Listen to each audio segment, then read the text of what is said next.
Shivshakti roadways bypass Dineshbhai તરફથી ₹500 આવે છે અને શ્રી ગણેશ ટ્રાન્સપોર્ટ શાંતિપુરા હરેશભાઈ તરફથી ₹500 આવે છે। બે મિત્રોને જોરદાર તાળીના ગડગડાટથી આપણે વધાવીએ।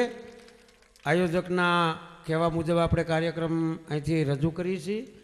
બેન રીટાબેને બહુ સારા ભજનો ગાયા, પણ આયોજકોની એવી ઈચ્છા છે, ધીરે ધીરે ઘણો બધો ટાઈમ થતો આવે છે। હાલાઓ, હા વાંધો નહીં, વાહ।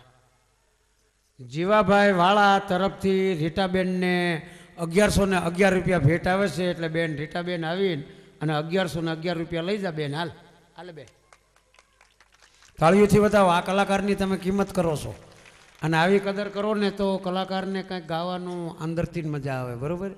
કારણ કે આ કલાની કિંમત કરી છે જીવાભાઈએ, ખરેખર ધન્યવાદ। આ શું છે?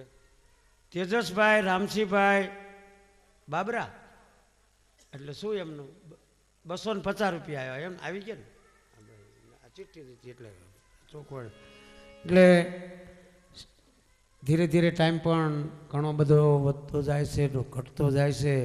આયોજકની એવી ઈચ્છા છે કે અમારે બેન ભારતીબેન વ્યાસ પાસેથી એક રાઉન્ડ સાંભળવી, એટલે ભારતીબેનને વિનંતી કરી કે છેલ્લો રાઉન્ડ લઈને આવે ભારતીબેન વ્યાસ।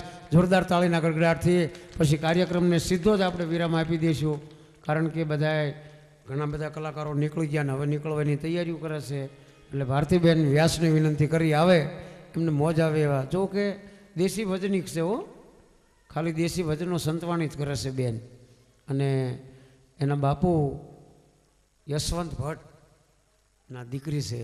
આકાશવાણી રાજકોટને જો ઉજળું કર્યું હોય તો અમરનાથ નાથજી, યશવંત ભટ્ટ, આ કલાકારોએ, આ ભજનિકો, કલાકાર ન કહેવાય ભજનિકો કહેવાય, એમણે આ આકાશવાણી રાજકોટને ઉજળું કરાવ્યું અને આપણી અમારી તમારી સુધી સંતવાણી પહોંચાડી હોય તો એમાં જબરદસ્ત ફાળો હોય તો બેનના બાપુજી યશવંત ભટ્ટ, એટલે એમના દીકરી છે એ પછી એમાં કાંઈ સંતવાણી જ કરે, એમાં કાંઈ બીજું ન આવે, કારણ કે સંતવાણી આખો એક કિલો છે એમનો। એટલે બેનની પાસેથી આપણે છેલ્લો રાઉન્ડ સાંભળી લઈ।